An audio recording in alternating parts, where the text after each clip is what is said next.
Members, good morning. This is the appointed time. We have a quorum. I'll start the meeting now.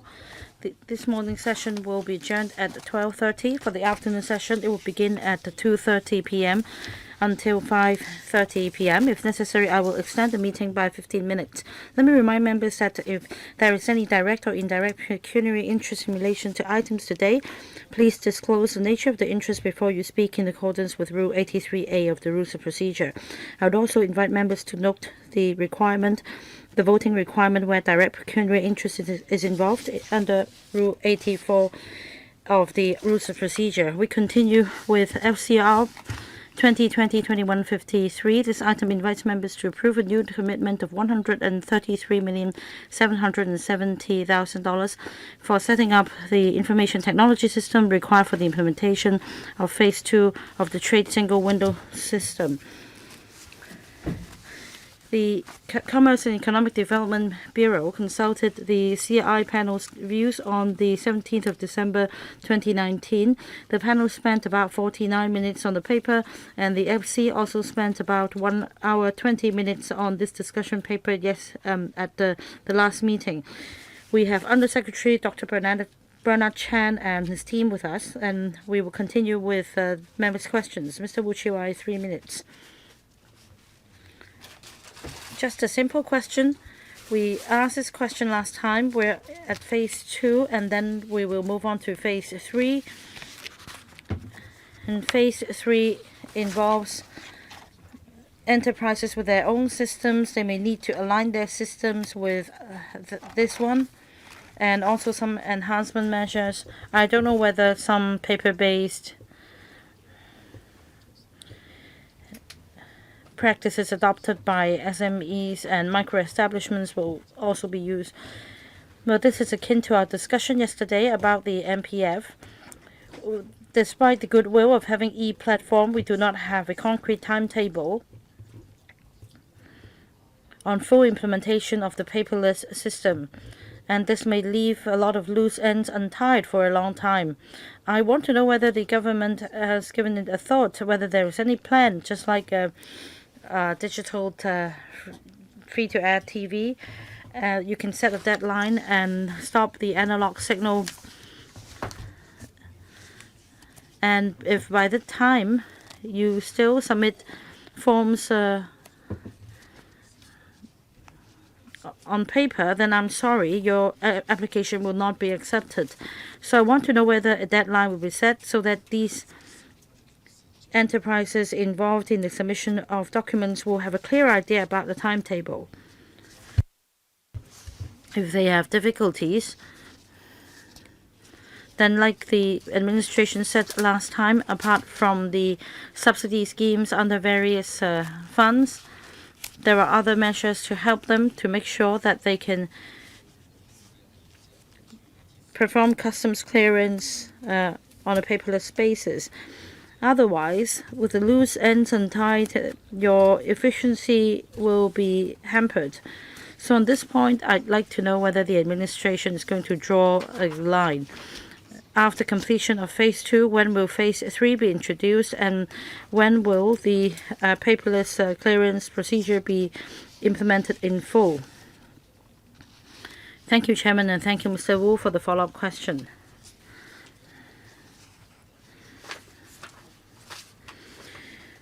We have a timeline for Phase 1 and Phase 2. As for Phase 3, we're in the progress of feasibility study. As we repeated a number of times last time, we will continue to liaise with the stakeholders in the industry, and through the consultative channels we have, we will continue to seek views. Of course, the main direction is for the participants to use our single trade window system to save costs and time for the industry. The OSWO will continue to mount publicity so that the majority of the industry will get used to using this system. Please switch on Mr. Wu's mic. Well, I think the Undersecretary has repeated his answers a lot of times. Phase 2 will be fully implemented in 2023. We're in 2020. We don't know when Phase 3 will begin. But this is a vicious cycle. if we do not have a timeline, no matter what decision we make today, by 2025, for example, there should be a clear demarcation that the system should apply to all. Otherwise, we'll be in a limbo. We don't know whether we'll stay in the industry in 5 years' time. I think the administration is responsible for setting a deadline for people to observe. Deputy Secretary can take this question. Let me supplement. In relation to Mr. Wu's question, we want to implement the trade single window system as soon as possible as well. However, the feedback we received from the trade during phase 1, at least, is that they want this to be optional. I'm not talking about now, I'm talking about 5 or 7 years down the road. So when we prepare for phase 3, we need to implement phase 3 for the whole system to be complete. Then by then we can set a timetable and we'll go back to LegCo to report to members, and we'll further expand our consultation effort. We'll strive to discuss with the trade and see if we could come up with a timetable on a full implementation of the TSW system, and see whether we can have a concrete timetable for the full migration to the TSW system. I want to emphasize that for the TSW system, the customs clearance procedures, in terms of its structure, follows the existing system, be it phase 1, 2, or 3. Am I right? A computer system can go obsolete in 5 years, so you need to tell the trade in advance so that they can plan ahead in terms of upgrading of their manpower resources or their computer systems, etc. It's much better than an endless wait, isn't it? Like Mr. Wu said, we need to align systems in phase 3. It will be much more complex than our work in phases 1 and 2. And by then we'll discuss with the stakeholders. We're in 2020 now. How long does it take to discuss with them? I explained last time the large-scale exercise in phase 3. Yes, I know. That is why we need to discuss with the trade before we finalize the proposal, and we'll do that as soon as possible. If there are no other questions, I'll put FCR 2020-2153 to a vote. Those agree, please raise your hands. The bell will ring for 5 minutes.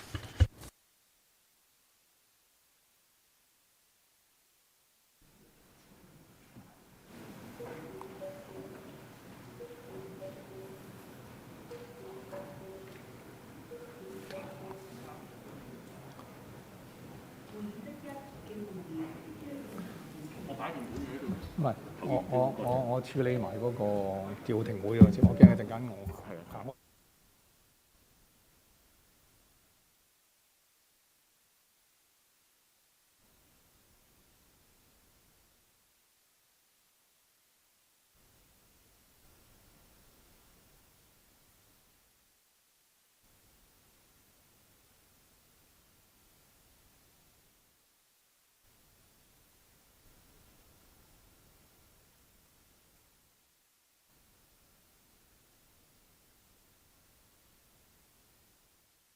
今日有21定22個啊？好似去到尾係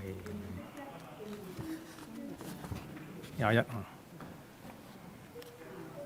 唔止啊，係21就20就係大嶼山嗰個，冇咗20嘅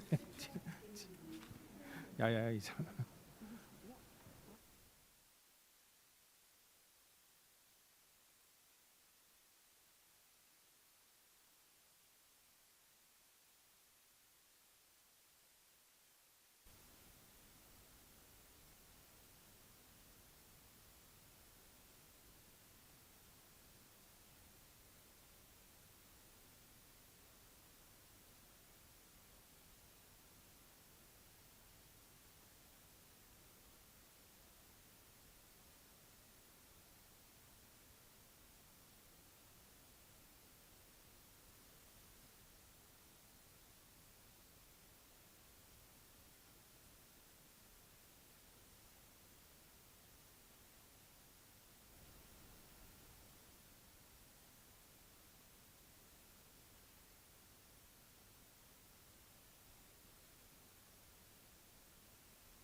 現在開始表決。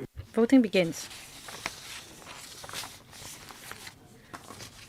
This is to vote on the single trade system. Voting is closed. The results displayed 26 present, 19 for, 6 against. I declare the paper passed. I'd like to use this opportunity to deal with the motion moved by 5 members for FC not to be held. I was told by the Secretariat last night that we had a thorough cleansing of the complex, including the 8th floor and this conference room. The Center for Health Protection hasn't notified us of any person that should be isolated. We have some 20 items on the agenda to be discussed, so I am going to continue with this meeting, and we also have a council meeting in the evening. I'd like to take this opportunity to appeal to members. We have 21 items today. We've just passed one paper. Many members may be concerned about the funding application relating to the artificial island in Lantau. I've told Tanya Chan that we'll try to deal with the rest of the items. We understand that the Lantau Tomorrow Vision is very controversial. It's on item 20 at the moment as proposed by the administration. We still have 19 papers ahead of that. So I hope that we will deal with these items reasonably within the time frame. Many items were proposed in 2018 and 2019. They've been on the agenda for a long time. We need to have efficiency in dealing with these items. I will allow members to ask questions, but I also need to allow members the opportunity to vote on these items. I'll now give the floor to the Deputy Chair. Item 2, FCR 2020-2170. Members are invited to recommend to the Finance Committee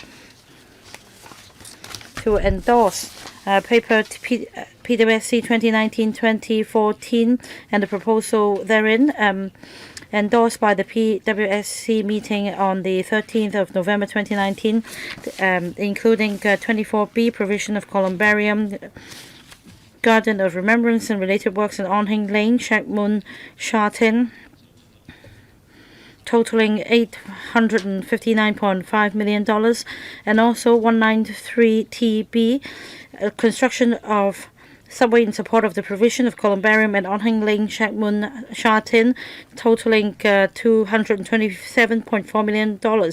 As relation to the provision of columbarium and Garden of Remembrance at Sandy Ridge Cemetery, Phase 1 development, due to members' concerns, this item will be dealt with separately by the government. Members have also requested that the separate voting be adopted at the FC. At the PWSC meeting, they spent 1 hour to 2 minutes on the item. The administration has submitted a supplementary paper, and the FC also spent an hour discussing the proposal at the meeting of the 13th of July. I need to declare that I am the advisor of Bank of China Hong Kong, and I understand that members have asked questions, but because of the new arrangement, I will allow the floor to be open again. Each member will be given 5 minutes. Mr. Ray Chan. Well, you mentioned the time spent on discussing the item.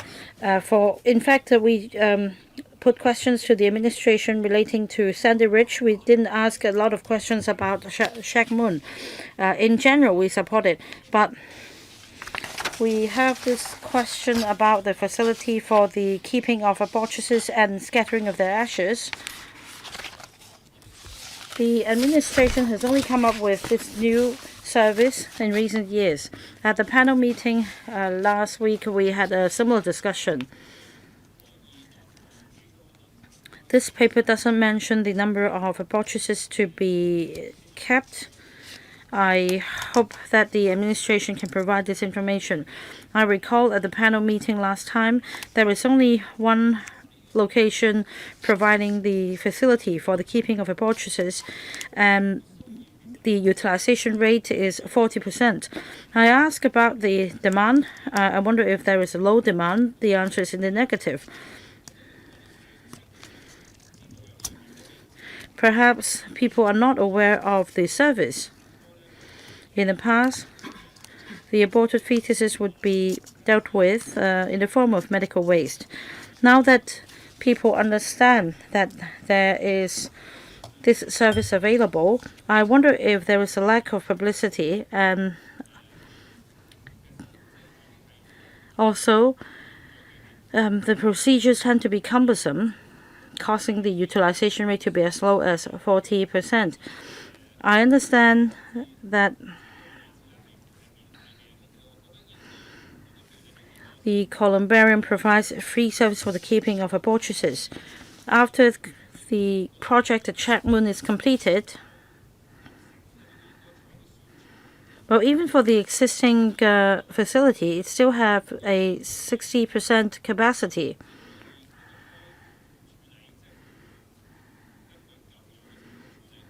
So is it subject to a mother's special request for the abortuses to be dealt with in a special manner instead of being treated as a medical waste? Well, there are a number of questions about abortuses. Well, I would answer the second part of the question first, and then I'll ask my colleague to supplement concerning the figures. Now, for the services for abortuses, no matter whether they are ashes or corpses, well, we need such facilities for them. As for the utilization rates, well, why is it on the low side? I would like to stress that for facilities like this, we hope that they can be used for a long time. So we don't want that when the facilities are launched, they are all used up immediately. And for parents who have experienced such tragedies, they need help in terms of collecting information and planning. So we will continue with our promotional efforts. And also at hospitals, when these tragedies happen, we hope that we can provide closer services to the aggrieved parents. We have already explained about this. Let me talk about Shek Mun and Sandy Ridge. You don't have to talk about Sandy Ridge. Well, for Shek Mun, we have 200 square meters for keeping of abortuses. And there are 300 places. And also, scattering of ashes is also possible. So in the future, if technically feasible, we will also provide more facilities. Now, for FEHD and private cemeteries, they also have this kind of facilities. For FEHD, I also mentioned it last time, at Cape Collinson, we will be providing 2 more facilities for abortuses. As for private cemeteries, I will encourage them to add these facilities. Many Catholic or the Chinese Permanent Cemetery Association cemeteries, and also Christian and Muslim cemeteries, they are also adding this kind of facilities for abortuses and for scattering of ashes. Members are concerned about the utilization rate. Now, we've talked to the concern group and the HA as well as other stakeholders. They know there is such a service, and the HA is willing to promote this to parents. The formalities are relatively simple. And we would explain to the parents. At the panel meeting, we also mentioned this. We would step up the publicity in this area. We hope that in the future, more parents would use these facilities. Mr. Ray Chan? I'm sorry, his mic is off. Now, for the appendix, I don't know where this facility is. What is it called? Is it called Garden of Forever Love? Yes. The ASD has looked at the design of Shek Mun Garden of Remembrance, and detailed designs are now completed. You can see that part of the area is used for Garden of Remembrance, and another part is used for Garden of Forever Love. I have questions in two areas. At the last meeting, well, you did a very bad job about Sandy Ridge Cemetery. Have you done any follow-up work? In 2017, you started to work on Sandy Ridge, but you've seen that there were a lot of repercussions in the community. I don't understand why at that time the majority of electoral members supported your foundation works. I think is during the era of Donald Tsang or Liang Chenying. I think they proposed that for the columbarium development, it should be on a district base. But now in Shaling and in Sandy Ridge and Zhangzhou, there are over 300,000 niches. But in other districts, it's just several thousand. Well, for the Shatin one already, it's a huge amount. That is more than 40,000. Why people don't object so much to the Shetland columbarium? Because it really shows that each district should shoulder its responsibility. So there should be hundreds of thousands or tens of thousands of niches in each district. Now for Sandy Ridge, well, you are going to add almost 200,000 niches there. You should go back to your original policy intent. That is, each district should bear its responsibility. Now you are adding so many niches to North District. It is not what your proposed policy. Now many niches are added to just one or two districts. That is not the way forward. You should review it. On the 30th of June, the government submitted a paper to the FC of LegCo. That is about the number of plaques in Gardens of Remembrance. Well, for Kwai Chung and Diamond Hill, the utilization rates are high. Only 300 are left in Diamond Hill and 100 in Kwai Chung. But for Cape Collinson and Walkup Shack, 3,000 odd and 6,000 odd plaques are left unused. So have you done an analysis? How come in certain districts the GOR utilization rate is high, but in others it's so low? For Diamond Hill and Kwai Chung, are there characteristics that attract users? Then you can add such characteristics to other GORs so that other GORs can be more popular. Mr. Choi?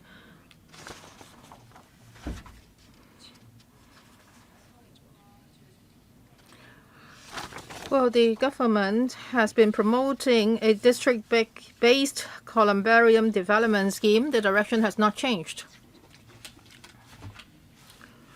There have been discussions in different districts. So we have looked at the conditions and limitations of different districts, and then we planned accordingly. So that was the discussion at that time. But with the progress of time, if there are new comments, of course, we will listen to them. Ms. Wong, figures.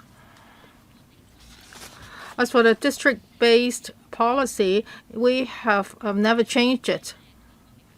Members should understand that for developing columbarium, we face a lot of challenges. For example, the geographical limitations and whether it's harmonious with the surrounding environments and whether the residents there are accepted. So it's quite difficult for us to do it in a broad brush manner. Well,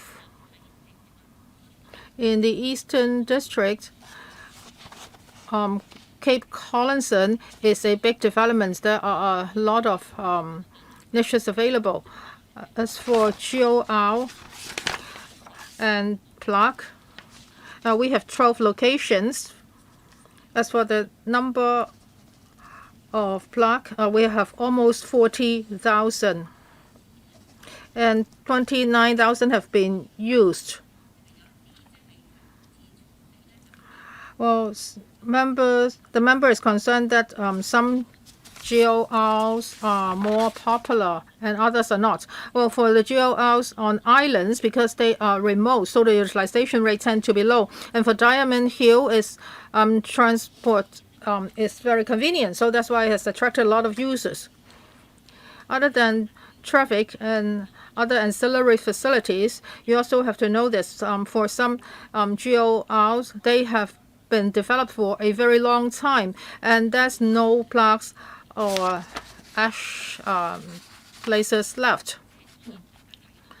So when you look at the figures, it seems that the utilization rates vary a lot, but there are reasons behind it. Dr. K.K. Kwok, I have several questions. For these two projects, I won't object to them. By 2039, each year we would have 74,000 deaths. So if we look at this trend, can you tell me this? Well, including these two projects,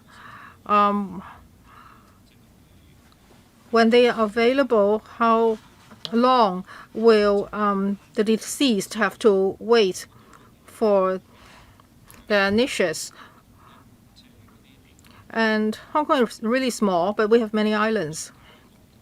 Many experts have said that we shouldn't use it for reclamation or urban developments. We should use them for columbarium. There are many islands like this in Hong Kong, and maybe we can also borrow Kwai Shan Island, but not for the construction of container terminals. It should be used for GOR instead. So has the government thought about this? And also for green burials, it seems that there has not been much progress. Well, the government is progressing extremely slowly when it comes to building GOR and columbarium.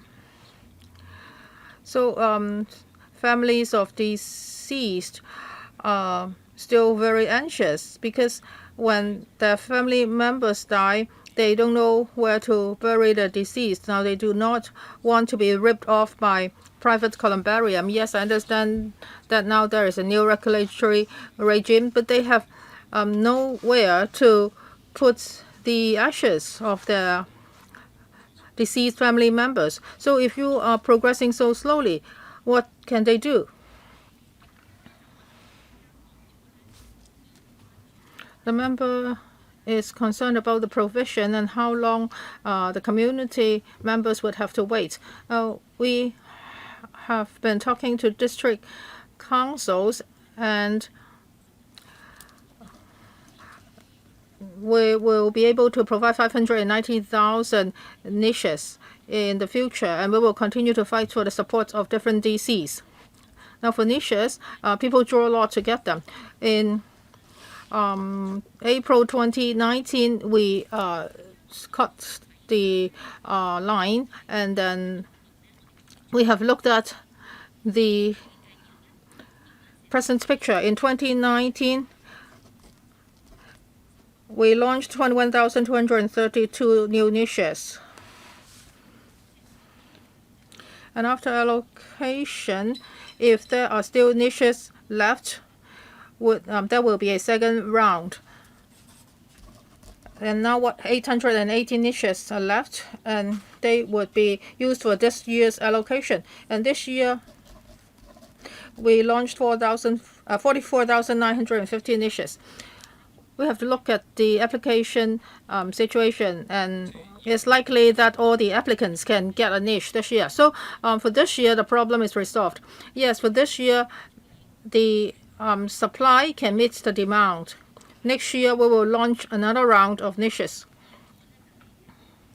And the member is also concerned about the outlying islands.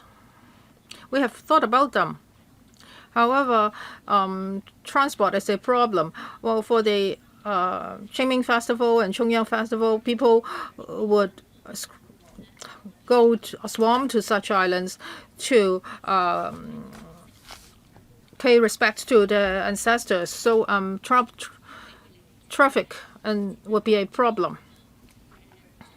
As for green burial, in the past it only accounted for 0.89%, and in 2019 it's increased to 16.2%. What's your goal? We don't have a goal, but we try our best to encourage people to do this. We have a central registry and we have enhanced our promotion.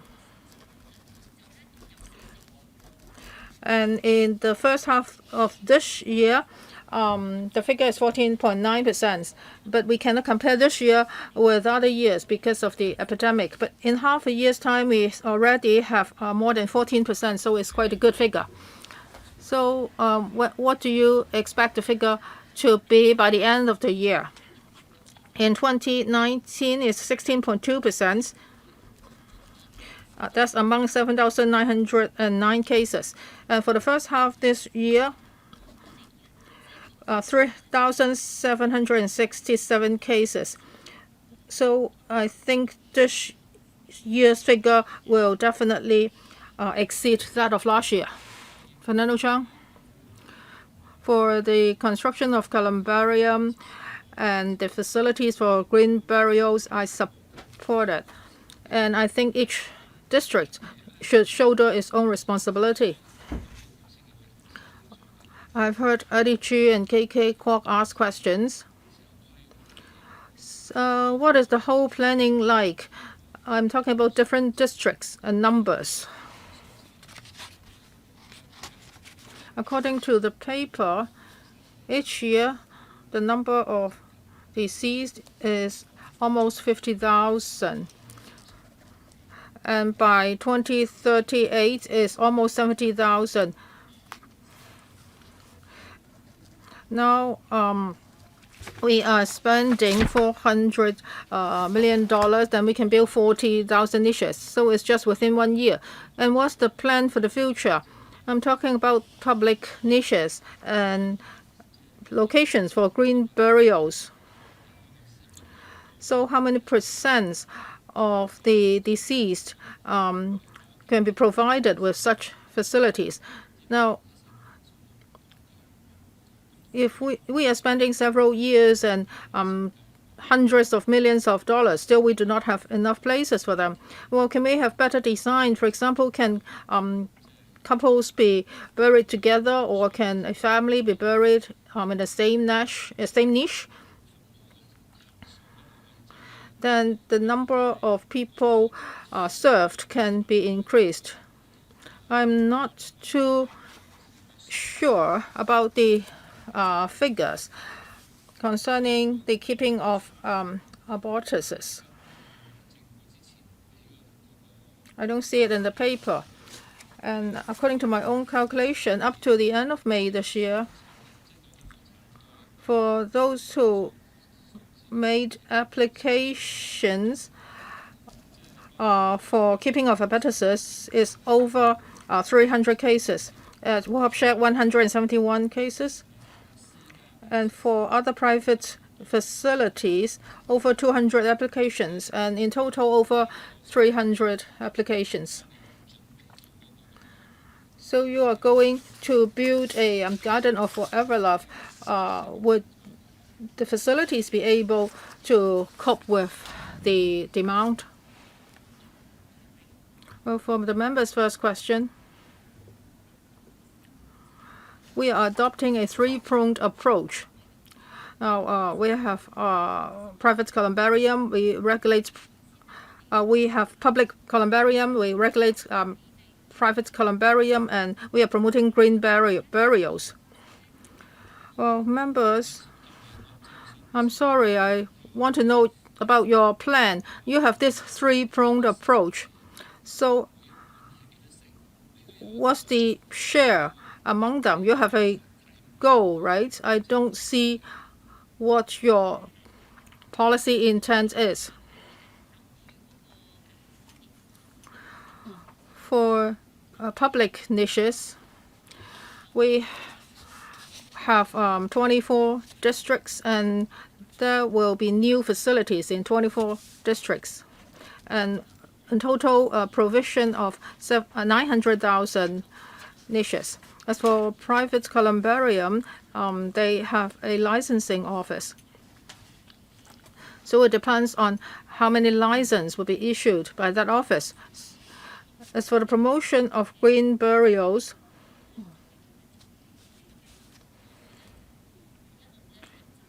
well, in the past we have been making a lot of effort. In 2014 is 3,800 or so, and last year is 7,900. So you can see that the number has been increasing.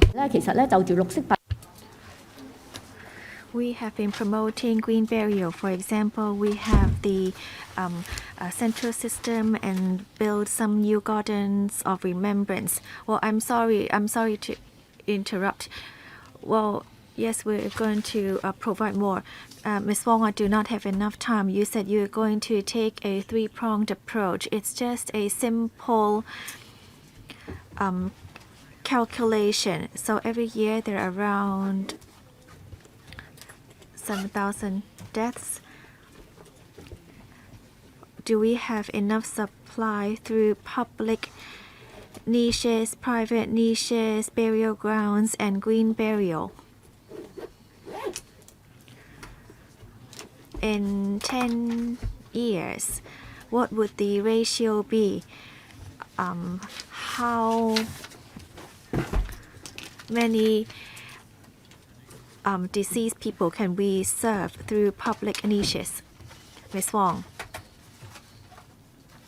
I've already given you the number for green burial, but the number is very few. You're only talking about a few thousands.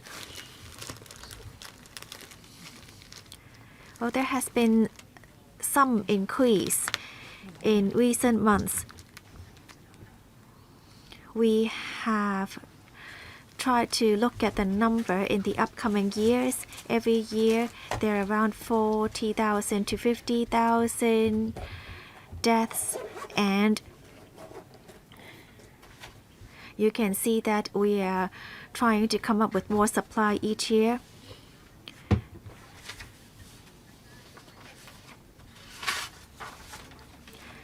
We are now in progress of many approved items, and I can say that we'll be able to provide with adequate supply. This is ongoing work. If we're able to have funding approved for other similar projects, then we'll be able to have adequate supply of niches. Chairman, I asked a clear question, yet she's not giving me an answer. You can ask it in your next round. Mr. Chiu Ka-chun, I am in support of this item. In C, it said that there's going to be provision of facilities for keeping of abortuses and or scattering of their ashes under the project scope. If you remember, on July 13th, on panel of health, I did ask about the progress that some parents have complained to me that the hospitals do not actively give information on how they can keep the abortuses, and they have to go back and forth from hospital to the FEHD before the abortuses can be kept in Garden of Forever Love.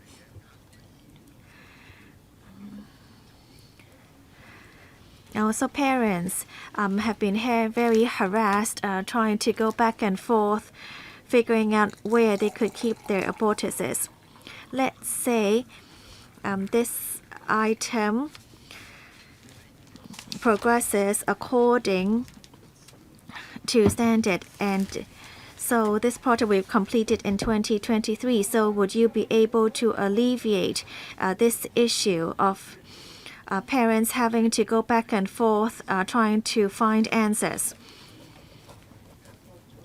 And on April 20th of 2019, it was stipulated that these could only be kept for 10 years.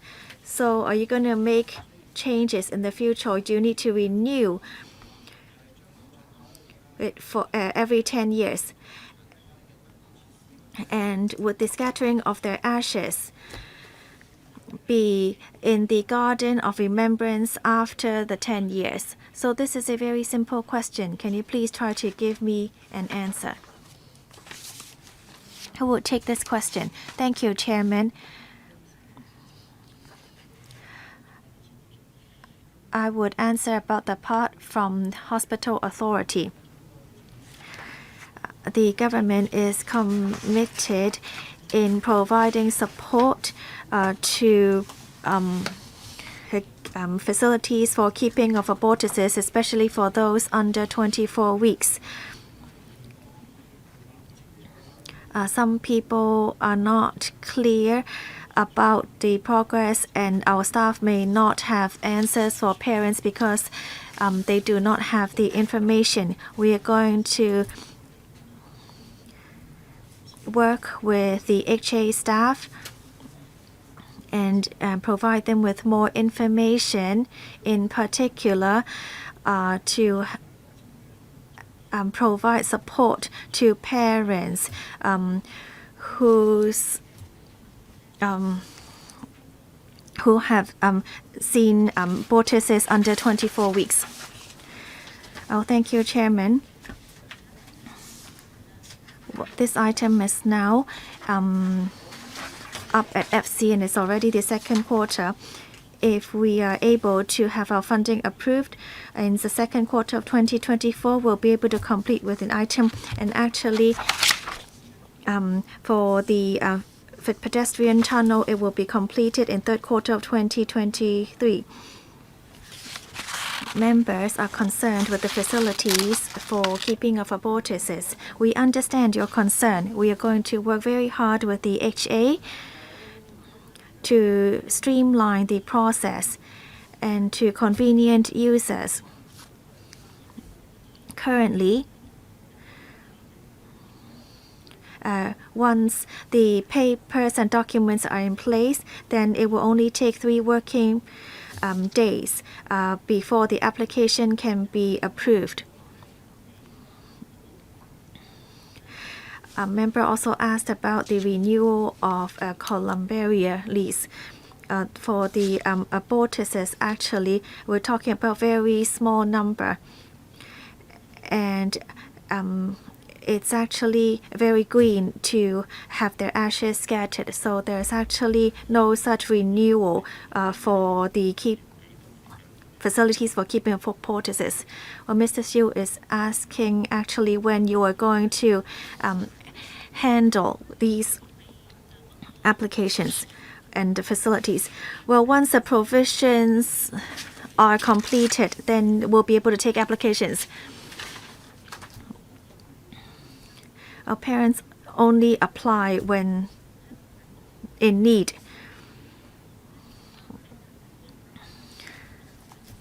They may be using the crematoria, or they might want to have the scattering of ashes. It really depends on their needs.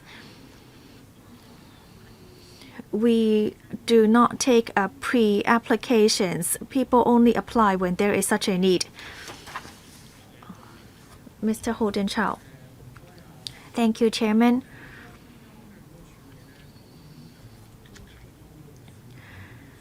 We understand there is a huge demand for Columbaria.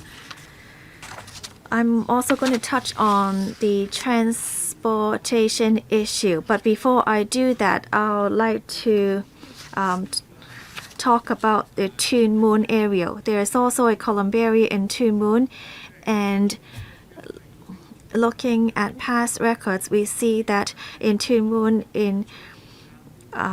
there's actually a commitment from the government of trying to link up the road from Black Links, but then it hasn't Black Point, but it hasn't been done today. And of course, we want to pursue this matter. The FEHD might believe that building the columbarium is your only job. However, I think that the other relevant departments should also work with you to ensure that transportation could be in support as well. So I want to see whether you have a response for the Tuen Mun columbaria. Now going back to the Shek Mun columbaria today, I see on the map that the entrance is put at On Hing Lane and there's a roundabout there.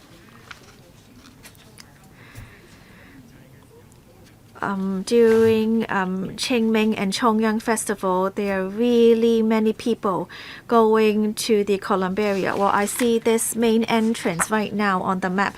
Would there also be other side entrances that can be opened up for use when there is huge traffic congestion?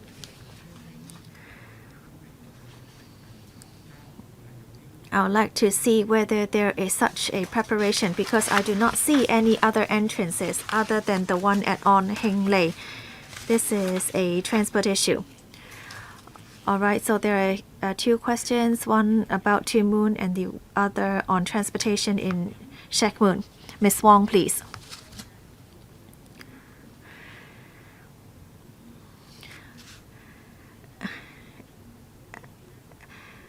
Other than the columbarium in Tuen Mun, there are also other facilities. Many departments are working on that. And there are other departments following up on the issue on the Black Point issue.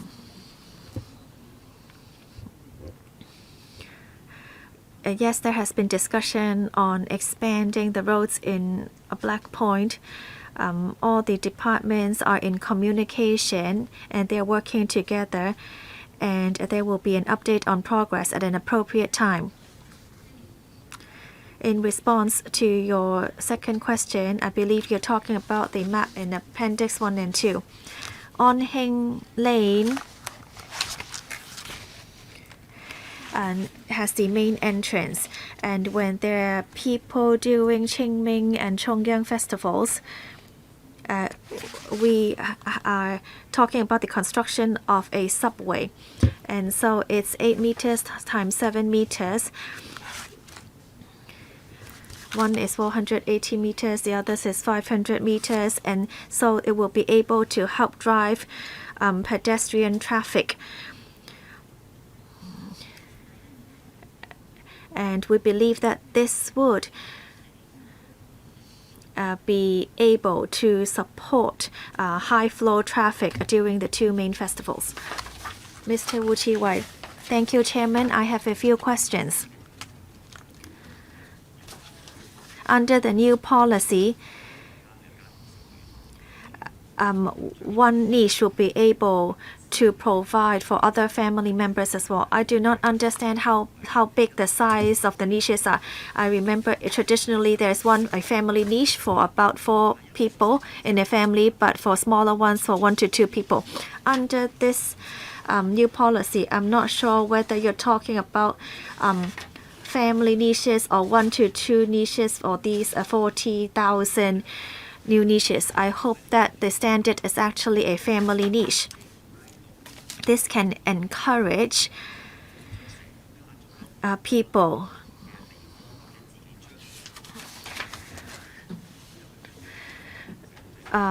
to actually move all the family together, and they do not need to be crowded in a small niche. So this is only a 3-story building. We see many columbarium blocks that they're about 7 or 5 to 7 stories. Why is this such a small block? Have you already used up all your GFA? What restrictions are there to restrict the construction to be a 3-story block? Another question in relation to the Garden of Remembrance. You can see from the paper that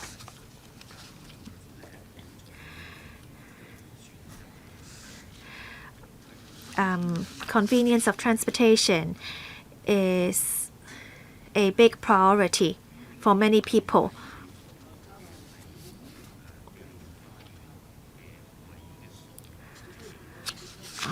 How many would you allow in Garden of Remembrance? I actually like this location because it's near MTR station in Shek Mun. I'm sure it can convenient many people, and so it would be as popular as the Diamond Hill Garden of Remembrance. Last question.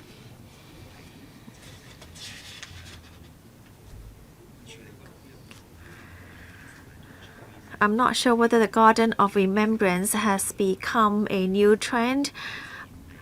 I'm sure that naturally, especially for our generation, we might not want niches. We might prefer the Garden of Remembrance instead. So do you have a policy in looking into the demands for the Garden of Remembrance? Some gardens became full within a short period of time. The one in Diamond Hill is actually very popular. Would you consider trying to leverage on this trend and try to allocate more spaces in Garden of Remembrance here by 2038? I estimate that you would need around 1 million of different burial grounds, columbaria, and crematoria.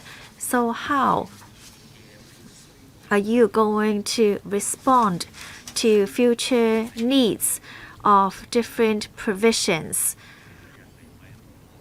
Well, other than coming to us for funding, what can you do?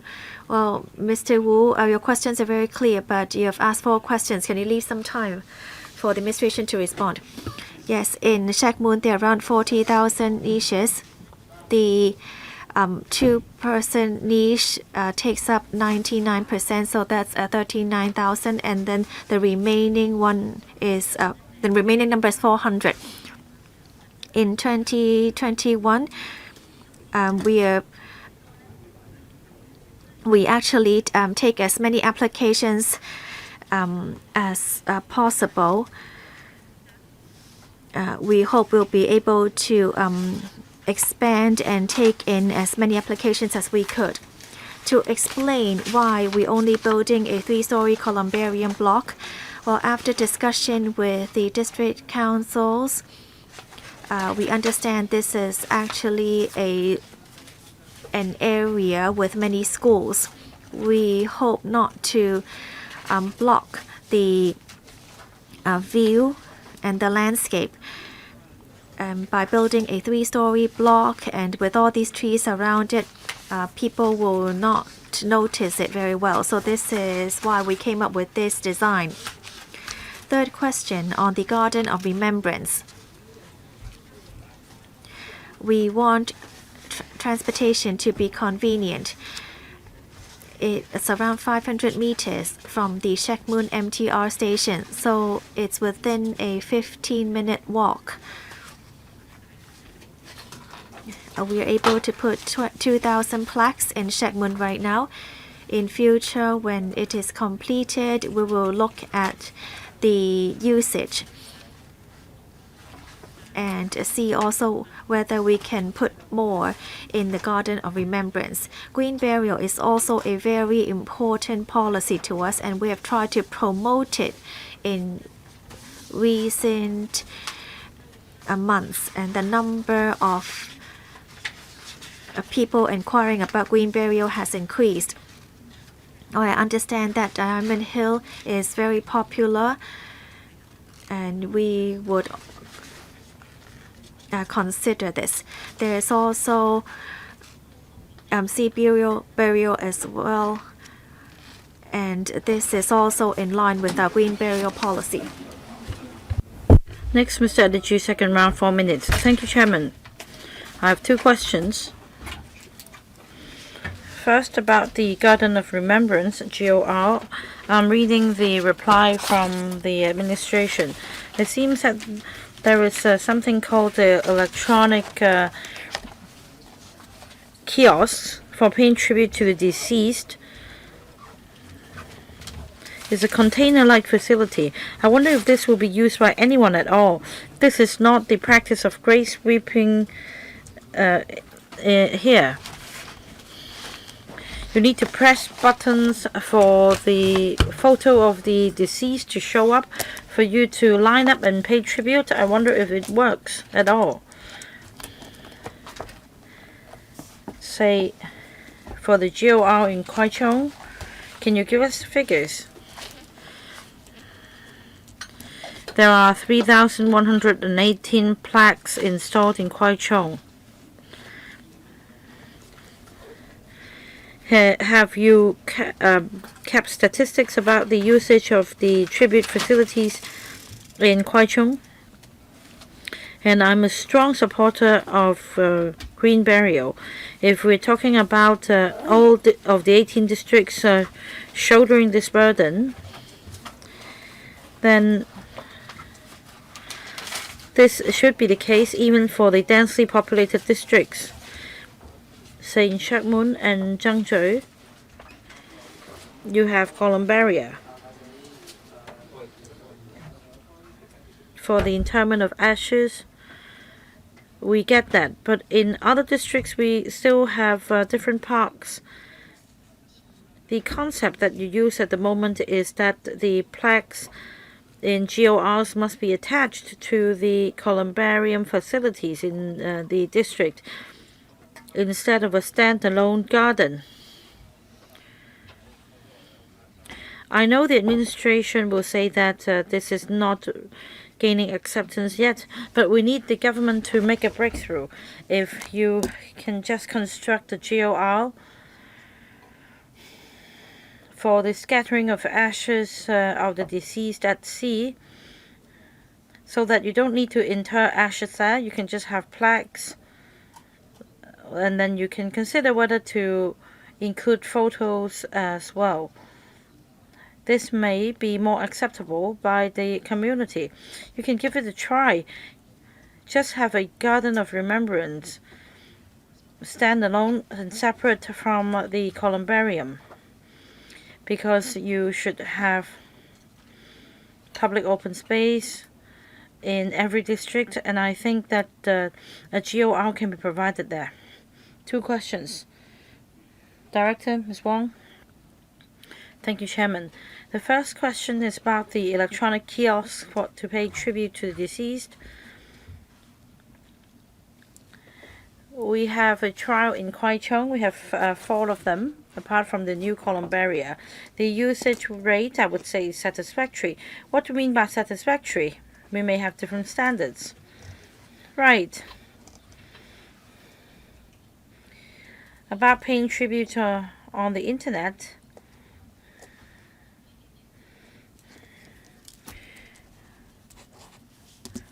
it works by way of the IMS, and information can be retrieved from that website. That means I can do that with the iPad. I don't need the container hut to be set up there. Please allow me to finish. Yes, of course you can access the website from your iPad or from your phone. At the same time, you must understand that Some family members would like to pay tribute to the deceased in a columbarium facility. Well, there are physical constraints to the mounting of plaques, but if it's done electronically, the number could be so much greater. And if we go to the IMS website, we can download information.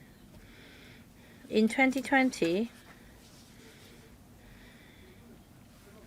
about the newly constructed website, up to the 31st of May, that's in the middle of the year, there are 1,729 new web pages with some 300,000 hits. Throughout the year in 2019, we had some 6,000 new web pages, or 1,600 web pages, and some 445,000 hit rate. I would say that the electronic way of paying tribute is picking up. As for the GOR and plaques being attached to a columbarium,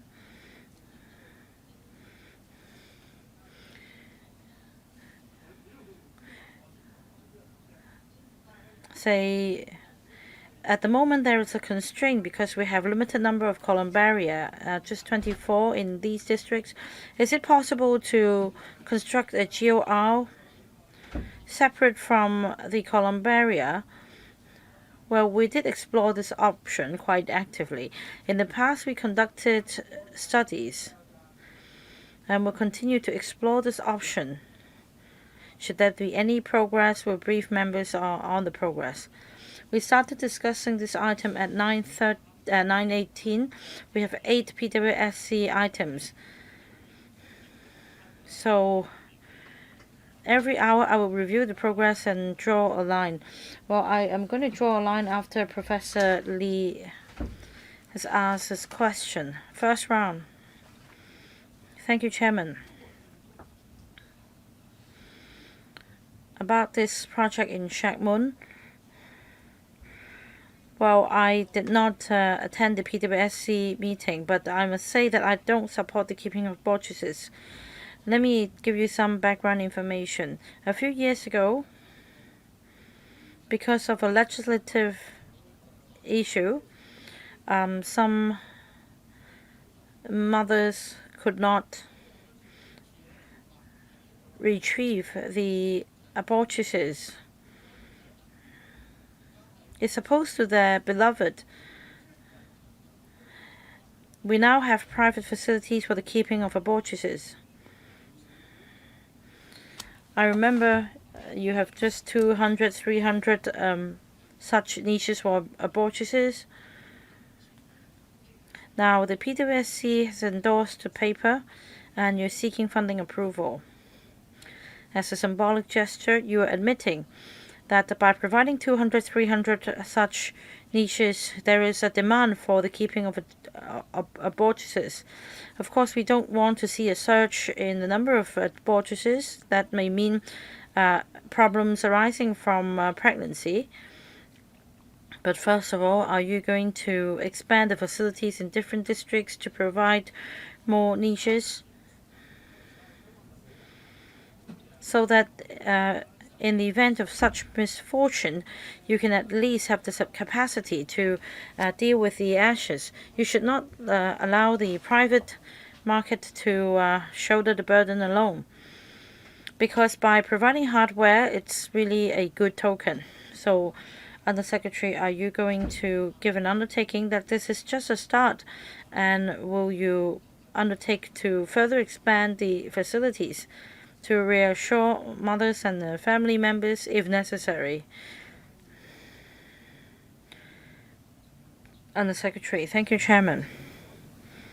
About the keeping of abortuses or fetus reaching 24 weeks of pregnancy, the government will actively follow up on the suggestion. In fact, we have the facility not only in one district but in 4 districts, including those that are in planning. With the further developments, we'll continue to provide more such niches. So it sounds good news to me. Do you have figures or do you have any targets?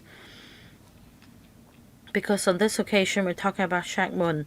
But for the 4 districts, what is the total number of niches available in the future?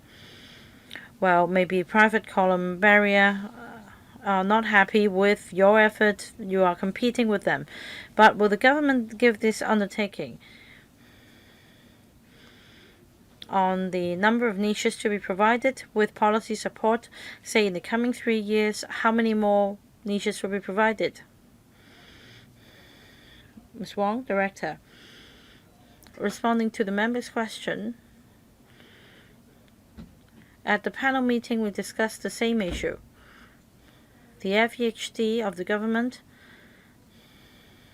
and private columbarium have been providing facilities for the scattering of ashes and keeping of abortuses. At the moment, there are 1,163 units available. For other niches approved and not yet commissioned, altogether 1,371. The 400 will come from the Taiwan facility and 300 from Shak Mun. Altogether, the figure stands at 2,000. But let's take 1,163 that are currently available. Only some 330 have been applied for and used, so the utilization rate is quite low. We need to promote it. With the cremation facilities commissioning in Kwai Chung, apart from retrieving the abortuses by parents themselves, we're discussing with the hospital authority, because some parents may be too aggrieved, may be in grief, and they may not want to handle the abortuses themselves. So the FEHD will help with the rest of the procedure. And with the existing number of niches and the number planned, we have capacity to deal with the issue. We believe in the long run we should be able to meet the demand in the long term. I'm going to draw a line here. Dr. Helena Wong and the other member would like to speak for the first round. And we will also allow time for members to ask follow-up questions. Dr. Helena Wong. Thank you. The Democratic Party supports the increase in columbarium niches and the setting up of the Garden of Remembrance by the government. We're concerned about insufficient GORs. Just now some members asked about the supply situation. I wonder if the government has figures at hand, because Shak Mun will only be commissioned in 2024. From now to 2024, how many public niches are available for allotment by the FEHD? And what about the number available in the private market? Because at the moment, I want to know how long must the family member of the deceased wait before a niche is secured. Is there a KPI on the part of the government to gauge the demand and supply and the reasonable time of or reasonable waiting time for a niche, so that we know whether the government's supply of niches could meet public demand? I want to know whether you have this indicator. Director, Ms. Wong.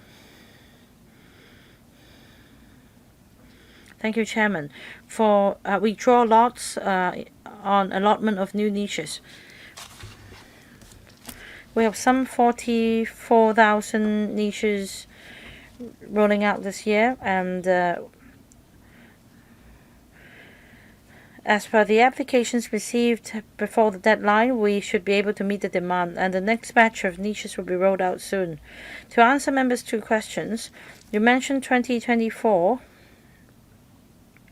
when it will be commissioned. So the member's question was from now to 2024 whether we have adequate supply of niches. Apart from Zhengzhou and Wohabsek, we also have the expansion projects in the columbarium in Muiwo, etc. And they will bring close to 2,000 niches. How many? 2,000? We have Tunmun, Zhengzhou, and Wohabsek. You know the numbers, right? 200,000. 200,000 or 2,000. For Tunmun, Wohabsek, 200,000. For the island, it's 2,000. It seems that you are, you know more than her. For Tunmun, Zhengzhou, after full commissioning, we have 160,000 and 44,000 from Wohabsek Phase 1, and Muiwo, we have 790. Collinson Cape Road, by 2022, there will be 25,000. So 2024, when Shek Mun is completed, there will be 40,000, subject to your approval. According to the government, you said this year you could meet the demand. So is it because you have 44,000 niches coming on stream that you could strike a balance between demand and supply? Because you need to wait for ashes to be interred. You have a balloting system, but it doesn't mean you can be allotted with a niche. So you have a backlog of applications together with new applications. So when you say that you're able to meet the demand, are you saying that you could clear the backlog as well? I mean, on average, how long must one wait for a niche for the deceased family member? Because my experience is that at least we have to wait for a year. And very fortunately, we got a niche not from the FEHD's public columbarium, but from one managed by the Chinese Permanent Cemetery. You have a backlog, right? Please allow Director Wong to answer. Thank you, Chairman. This year we have 44,000 coming on stream. After the application period closes, we received less than 44,000 applications. In other words, the demand is sufficient for meeting this year's application, and we are preparing for the next batch to be rolled out next year, and interested applicants can apply again. So depending on the actual situation, when necessary, an applicant can make an application within the period. I mean, she hasn't answered the question on KPI. Are there KPIs? No. That means you just wait, and if you're lucky, you have a government niche. We look at the performance figures. Please switch on Dr. Wong's mic. I think the FEHD should draw up KPIs. Or else in the coming 3, 5, 10 years, you won't know the number of niches to be supplied. You need to know the demand and supply. You can't just go through the motion and stick to the existing balloting system. Now, Director, you need to follow up on the issue, because you only managed to secure sites in some districts but not others. I hope you'll visit district councils as soon as possible. After summer recess, you should deal with it as soon as possible. Dr. Choi, you heard Dr. Wong, right? Under Secretary. We have Mr. Leung Yu-chung and also Mr. Ray Chan, Mr. Wu Chi-wai, and Mr. Xiu Ka-chun speaking for the second round. And then I will put this, I will close the floor. Mr. Leung Yu-chung, first round. Chairman. I understand that the FEHD has temporary facilities for interment of ashes. For storage of ashes for the public. But I understand that many members of the public are still waiting for a permanent niche for the interment of ashes. And apart from the FEHD temporary facilities, the public will also turn to private facilities. It shows a serious shortage. According to the paper, in 2018, 47,000 applicants were disappointed. We're only able to provide 40,000 niches under this project. There is still a shortfall. I don't understand. Despite dishing out so much money,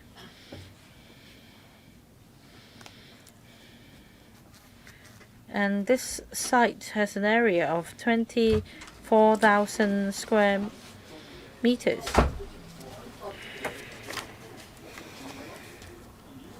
The government is going to construct a 3-story columbarium block plus a rooftop.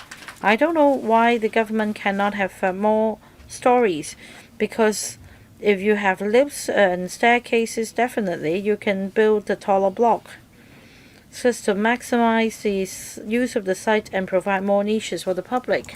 Well, it will take 4 years for this columbarium to be completed. We don't know what the death rate is now. But the supply really cannot meet the needs of the community. So in the government's planning, are there really a lot of restrictions? So that's why you cannot increase the number of niches. Now, if you really want to do it, why don't you just build more?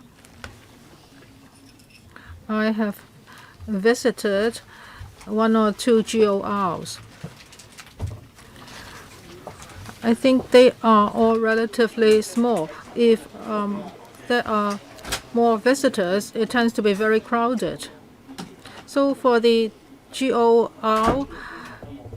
you are building now, would it be more spacious so that more visitors can be accommodated?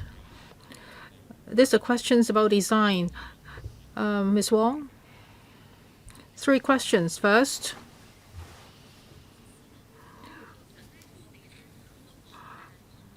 well, now we are building a number of facilities, and some of them will be launched soon.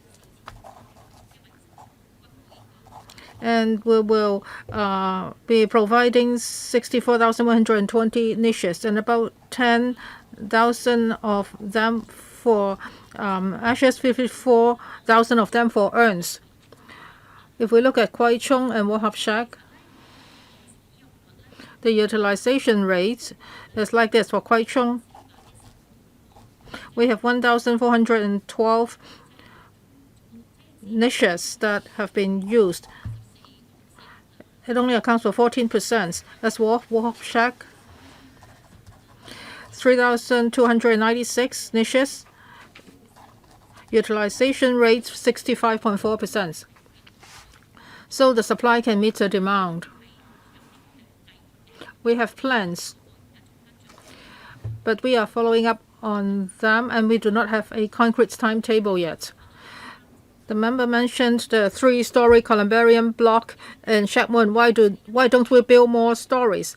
Now we have conducted a TIA, and only 40,000 niches can be supported. So if we want to add niches, we have to conduct yet another TIA. For these 40,000 niches, the 3 stories can accommodate them. And we also have to take care of the nearby users and residents. They hope that visually the columbarium is acceptable. And also for the GOR, it has an area of 22,290 square meters, and the lawn takes up 1,200 square meters. As for the number of plaques, it's about 2,000. We've talked to the DC, and other than the 40,000 niches, they have taken this 2,000 plaques into account. So if the number is to be increased, we have to talk to the DC again. I would like to follow up a bit. I won't ask the second round of questions. Maybe she didn't understand my question. I'm not saying that a 3-story would not be able to accommodate the 40,000 niches. I'm asking why don't you build 45,000 niches or even 50,000 niches? You have 3 stories. Well, if you build 4 stories, then you can increase the number of niches. So that is my question. Why can't you just build 1 or 2 stories more? Yes, I understand that that may have an impact on traffic and the surrounding environment. However, traffic situation can be improved. But if you only build 3 stories, then you cannot add more niches in the future. So can you increase the number of stories? In terms of traffic, improvements can always be made. Ms. Wong? As for the 40,000 niches, other than the TIA that we talked about, that is 40,000 niches can be supported, but we need the district council to accept us. We have been communicating with them. They accept the number of 40,000. The member asked how come we do not add more. But we have to go through this process again. We have to conduct the TIA when we have to consult the DC.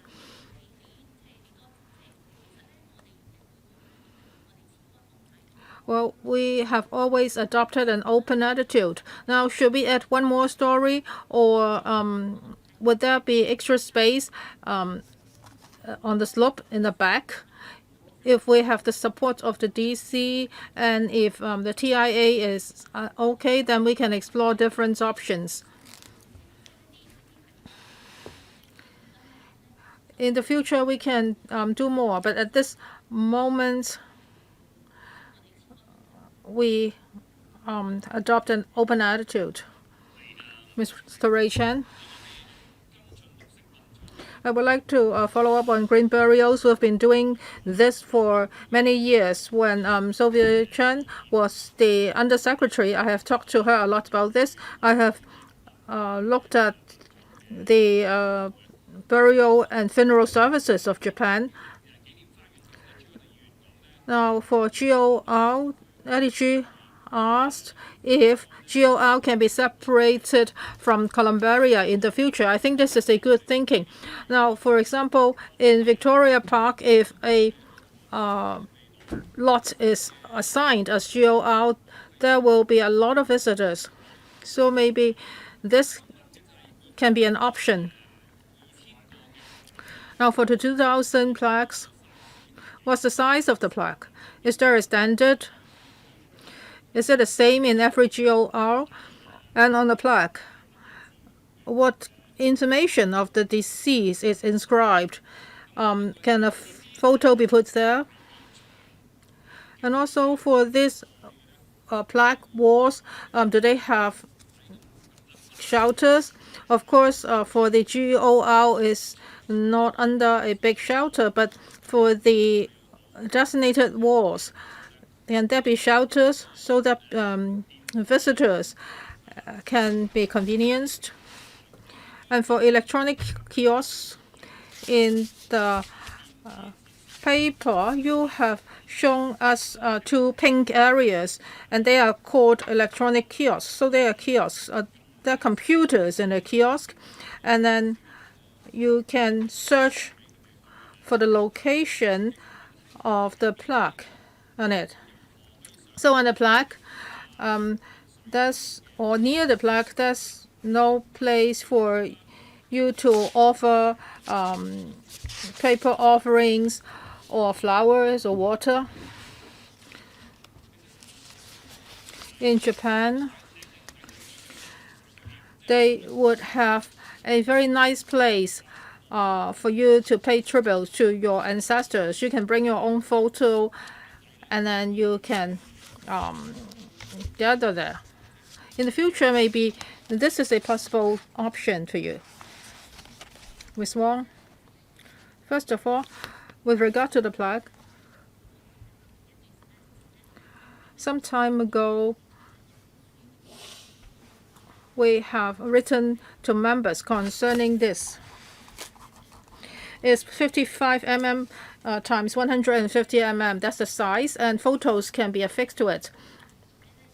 Names can be inscribed on it, and the date of birth, date of death, all these can be inscribed.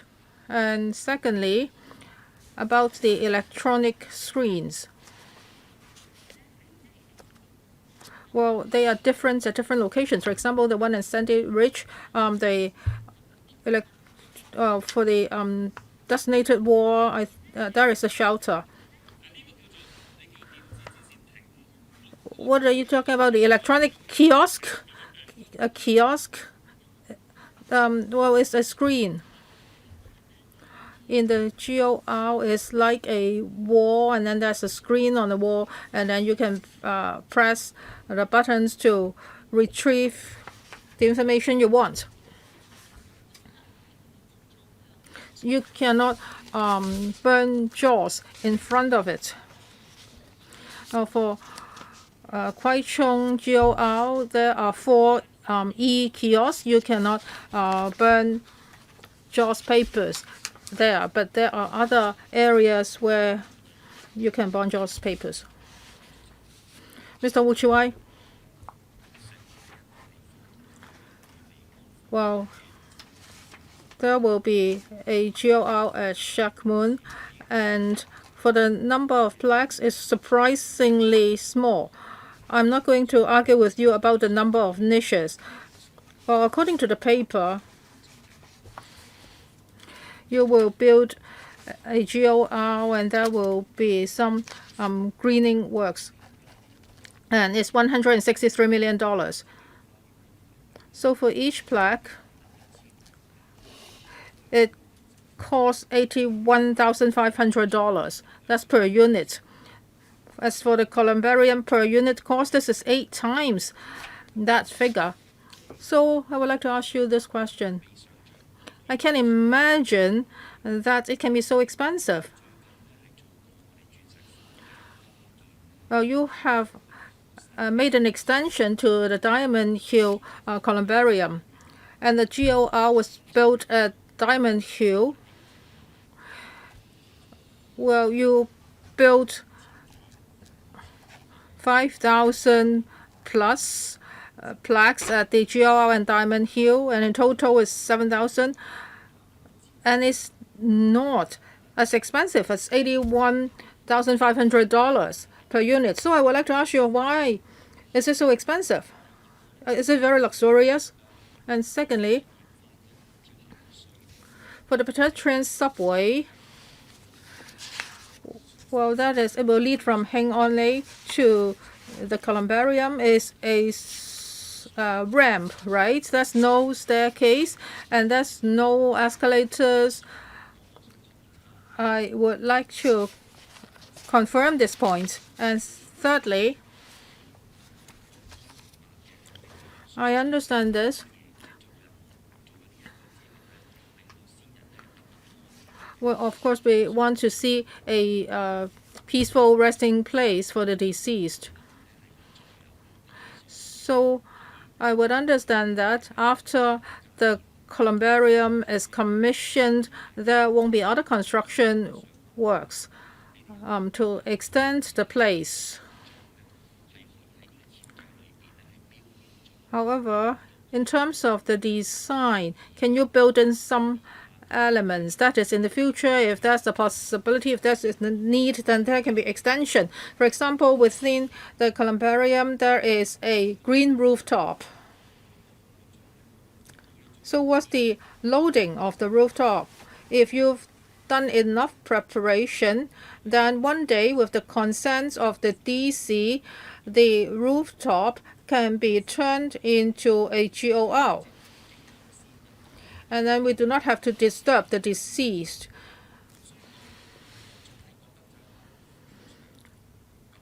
So for this columbarium,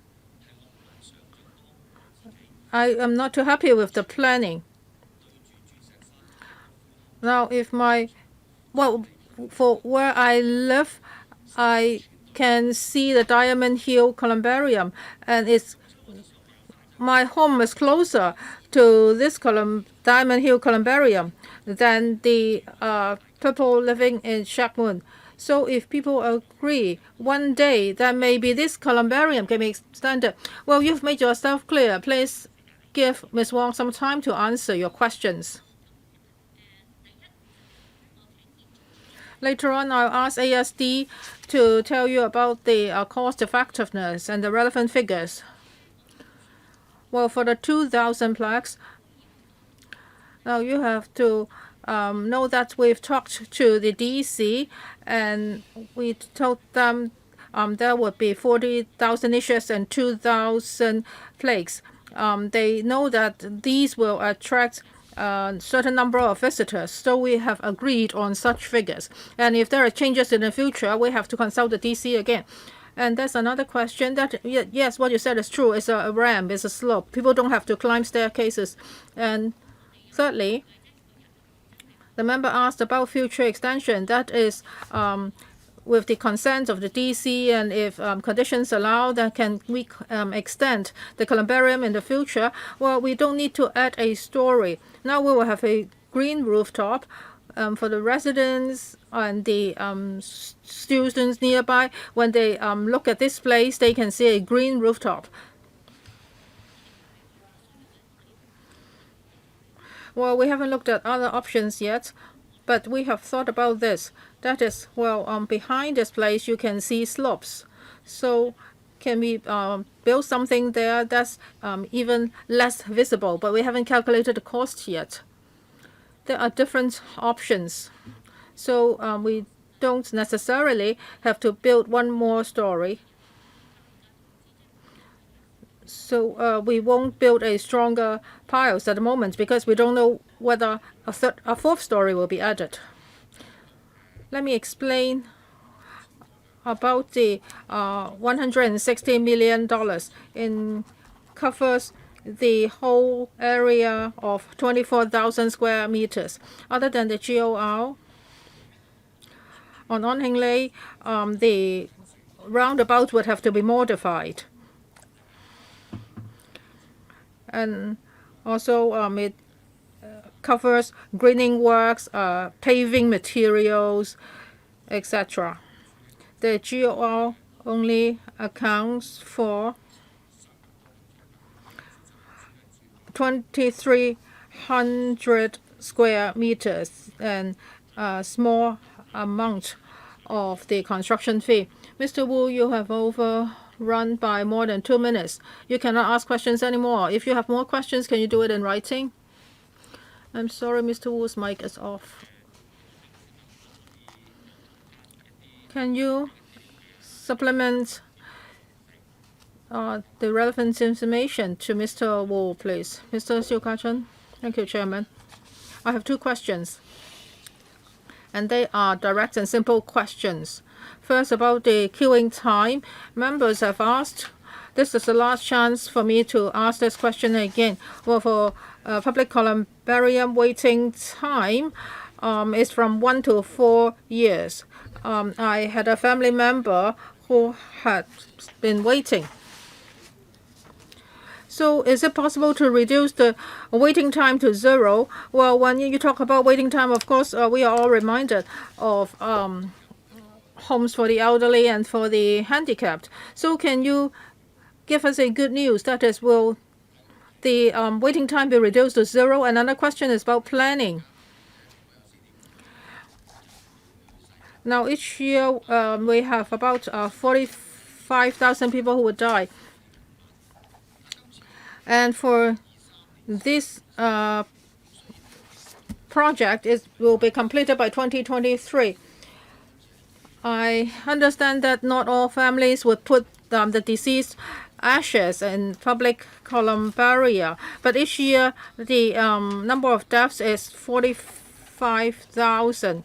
Now the government is increasing the number of niches, but in terms of green burials, do you think you have done enough promotion? There are many people using green burials already. I have already installed this IMS website app. Well, the Well, I don't know how much this app would help me if I want to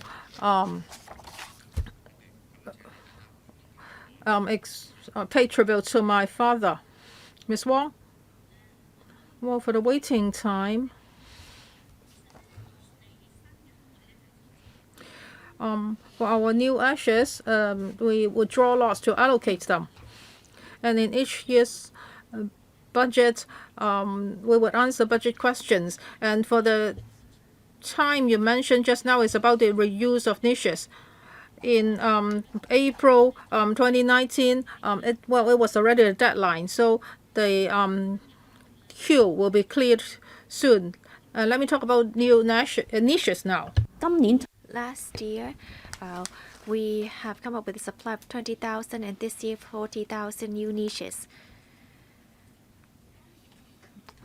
So you can apply last year and you can also apply for this year. If we look at these two applications together, so altogether 60,000 new niches, the number actually exceeds the number of applications we receive. Therefore, the applications this year can all be catered to. Next year, we're also going to supply new niches.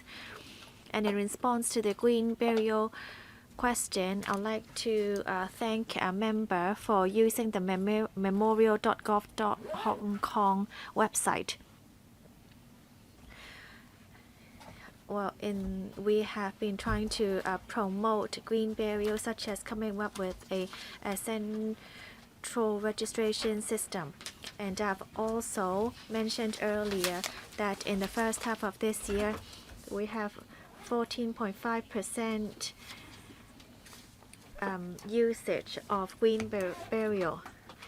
And compared to last year, the whole year, there were 7,909 green burials.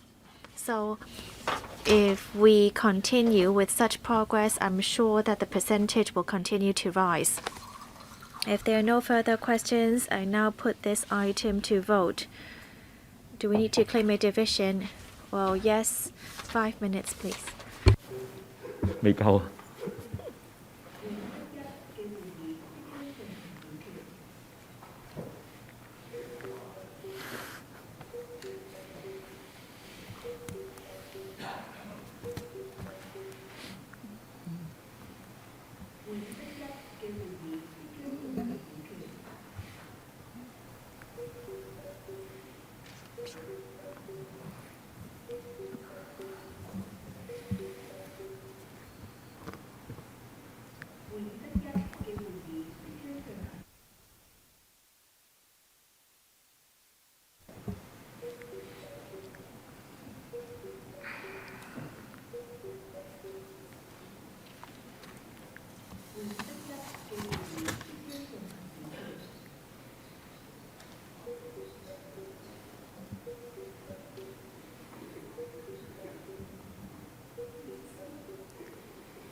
我係咁睇啊，咁啊得開嘅，做到傻咗啦，大家都。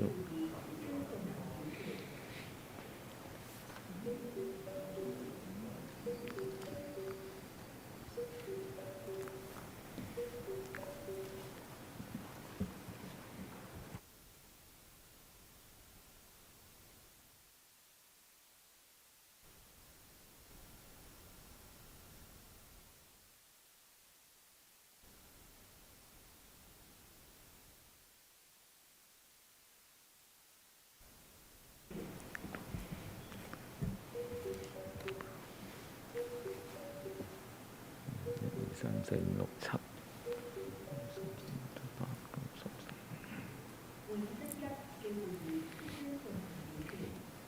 12，唔少人嘅。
各位，我哋而家係直接We are now going to vote on whether we support or not support the provision of columbarium and related works at On Hing Lane, Shek Mun Sha Tin.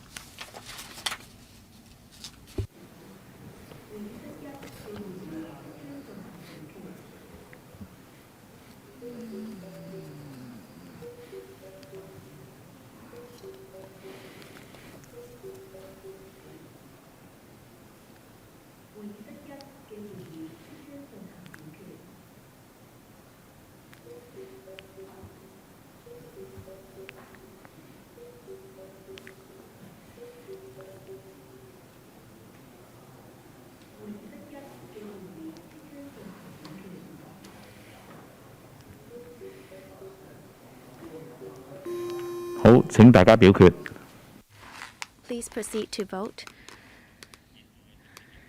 Voting is now closed. Results are displayed. 34 present, 33 in favor. No abstentions and no objections.